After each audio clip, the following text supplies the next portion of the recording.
Hello friends, আমি সঞ্চিতা রিয়া ফ্যামিলির নতুন একটি ব্লগে আপনাদের সবাইকে আরও একবার স্বাগত।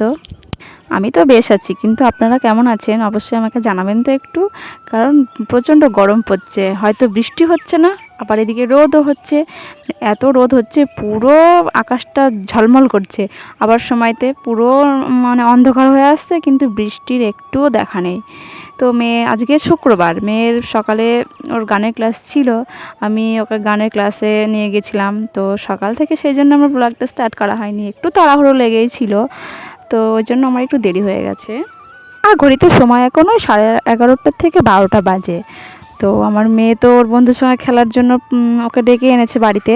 তো দিদি একটু কোথাও হয়তো নিয়ে গেল, কোনো জায়গায় হয়তো দরকার আছে ওর দিদির, তো ওই জন্য ওকে নিয়ে গেল। আর আমি এদিকে একটু বসে বসে গল্প করে নিচ্ছি, কেননা সকালে আমাদের খাওয়া দাওয়া হয়ে গেছে। আমি তো সকালেই রান্না বান্না করে রেখে গিয়েছিলাম, একটু দেরি হয়ে যায় আমার আসতে, তো এসে আমার মেয়ে দুজনেরই খিদে পেয়ে যায়, তো ওই জন্য আমি সকাল সকাল রান্না করে রেখে যাই।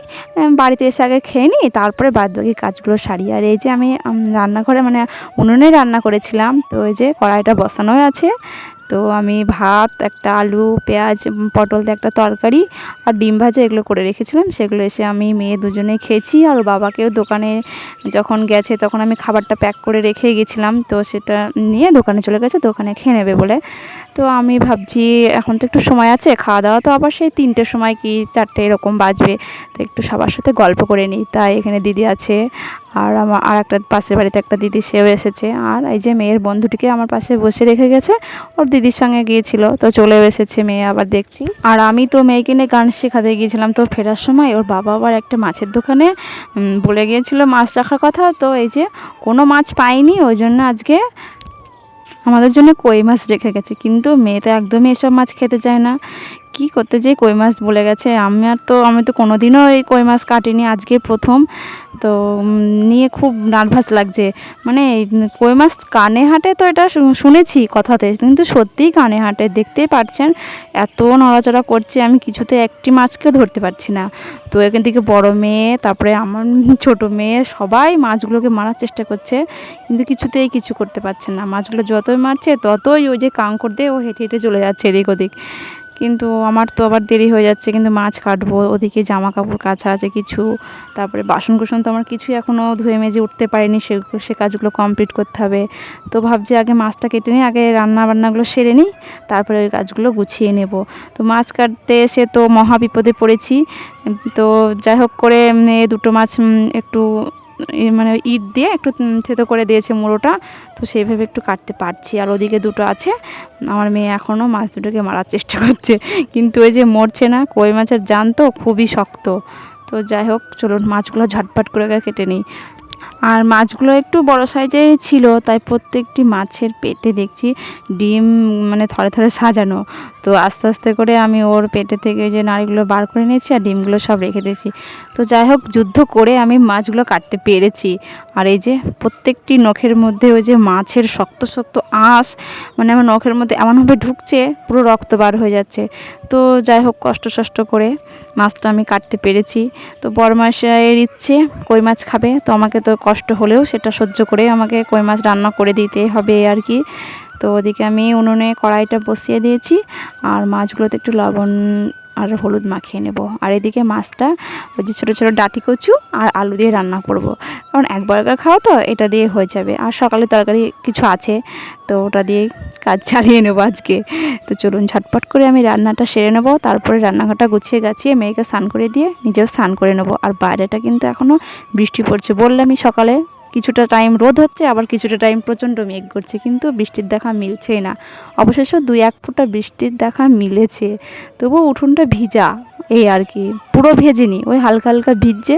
জামা কাপড় যদি মেলা থাকছে তো তাড়াতাড়ি করে সেটা তুলতে হচ্ছে, কিন্তু কিছুই শুকাচ্ছে না, আবার রোদ উঠছে, আবার সেটিকে মেলতে হচ্ছে, এই হয়েছে ব্যাপার। তো চলুন, তারপরে এই যে স্নান করে চলে এসেছি, আর স্নান করে এসে বাইরে এসে দেখছি রোদ নেই, ওই যে সকালের মতোই হচ্ছে, কিছু টাইম রোদ কিছু টাইম ছায়া। তো ছায়া থাকলে ভালো লাগছে, বেশ রোদ থাকলে প্রচণ্ড রোদ থাকে। তো মেয়ে ওদিকে ঘরে বসে বসে টিভি দেখতে বসিয়ে দিয়েছি, একটু ঘুম পাড়িয়ে দেবো, খাওয়া দাওয়া সেরে আগে খাইয়ে দেবো। আর এদিকে এই যে এত বাসন কোসন ছিল সব এগুলোকে ধুয়েছি, আর এই যে জামা কাপড় এগুলো কেচে দিয়েছি, তারপরে আমি স্নান করেছি। আর বাইরেটা কিন্তু এখন একটু মেঘমেঘই আছে, হয়তো বৃষ্টি হতেও পারে পরে, হয়তো এখন না হলে হয়তো রাতে হবে। তো জামা কাপড়গুলো একটু শুকিয়ে গেলে হয়, না হলে এই যে ভিজা জামা কাপড় ঘরে তুললেই আমার খুব বিরক্ত লাগে। এদিকে মেয়ের বাবা তো চলে এসেছে, স্নান করতে গেছে, আর আমি গপুকে সেবা দিয়ে দিয়েছি আজকে, কারণ ওর বাবা আসতে একটু লেট হয়েছে, তো আমি গপুকে সেবা দিয়ে দিয়েছি। এই যে আমার গোপোষণা এখানে সেবা দেওয়া হয়ে গেছে।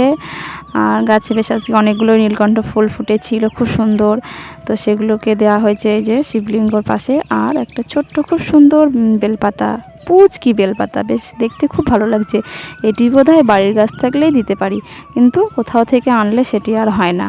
নিজের বাড়িতে তো বেল গাছ আছে, তাই এত কচি কচি বেলপাতা আমি শিব ঠাকুরের মাথায় দিতে পারি, এটি আমার খুব ভালো লাগে। তো চলুন গোপোষণার মতো সেবা করে নিক।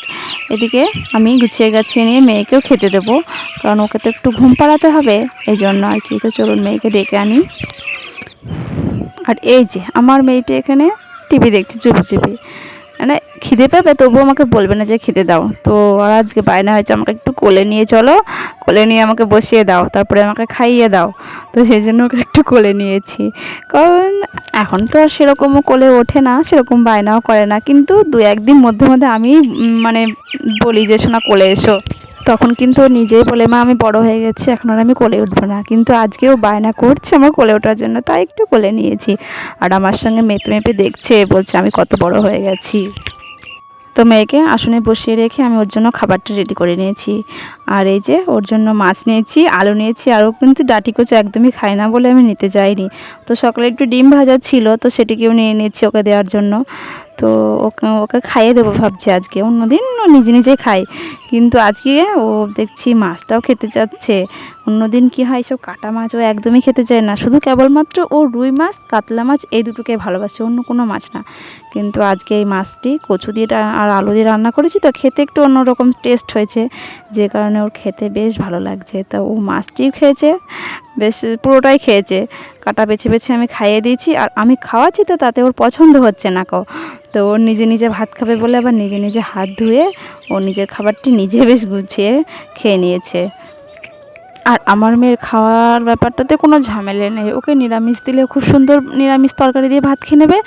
আবার মাছের ঝোলের মধ্যেও শুধু রুই মাছটাই বেশি ভালোবাসে, তো রুই কাতলা, তো ওগুলো দিলে ও সুন্দর খেয়ে নেয়। কিন্তু আজকে ও মাছটি ভারী পছন্দ হয়েছে, তো খুব সুন্দর এই মাছটি দিয়ে ভাতগুলো গুছিয়ে খেয়ে নিয়েছে। আর দেখুন মাছের ঝোলের কালারটি কি সুন্দর হয়েছে, তাই না? আর মাছগুলো বেশ টাটকা ছিল, মানে জ্যান্ত সব মাছগুলো, ঝোলটিও খেতে খুব সুন্দর হয়েছে। আরেকটি কারণও আছে এই মানে মাছের ঝোলটা এত সুন্দর হওয়ার, সেটি হলো এই যে ছোটো ছোটো ডাঁটি কচু দেওয়া হয়েছে না, এটা হচ্ছে নতুন, তো ওই জন্য ঝোলটি আরও সুন্দর লেগেছে খেতে। তো মেয়েরও ভালো লেগেছে, মেয়ের বাবারও ভালো লেগেছে, আর আমার তো ভালো লাগতেই হবে, না লাগলেও ভালো, যদি নাও লাগে তবুও ভালো লাগাতে হবে। তো খাওয়া দাওয়া শেষে বুঝতে পেরেছি এত কষ্ট করে যে মাছগুলো কাটাকুটো করে রান্না করেছি সেটা আমার সার্থক হয়েছে, এ আর কি। তো খাওয়া দাওয়া সেরে মেয়েকে নিয়ে একটু ঘুমিয়েছিলাম, তারপরে এই যে বিকেল এখন ওই 5টা মতো বাজে, তো ঘুম থেকে উঠে পড়েছি, কেননা আমাদের আজকে একটা বিশেষ কারণ আছে, ওই জন্য আমরা তাড়াতাড়ি ঘুম থেকে উঠে পড়েছি, কেননা আমরা এখন দিদি নাম্বার 1 দেখবো, সেই জন্য। আর এই যে দিদি নাম্বার 1 শুরু হয়ে গেছে, আর আজকে দিদি নাম্বার 1 দেখবো তার তো নিশ্চয় একটা কারণ আছে, কেন বলুন তো? এই যে আমাদের সকলের প্রিয় মৌফাদি আজকে দিদি নাম্বার 1-এ এসেছে, তো সেই জন্য আজকে দিদি নাম্বার 1 দেখার ইচ্ছেটা বেশি। অন্যদিন আমি অতটা দেখি না, কিন্তু আজকে আমি পুরো এপিসোডটা দেখবো। তো যাই হোক বন্ধুরা, আজকে টিভি দেখতে দেখতে আমার ব্লগটি আজকে আমি শেষ করছি। ভালো লাগলে অবশ্যই লাইক, শেয়ার, কমেন্ট আর সাবস্ক্রাইব করবেন। দেখা হচ্ছে পরের কোনো একটা নতুন ভিডিওতে, ততক্ষণে আপনারা সবাই ভালো থাকবেন। টাটা।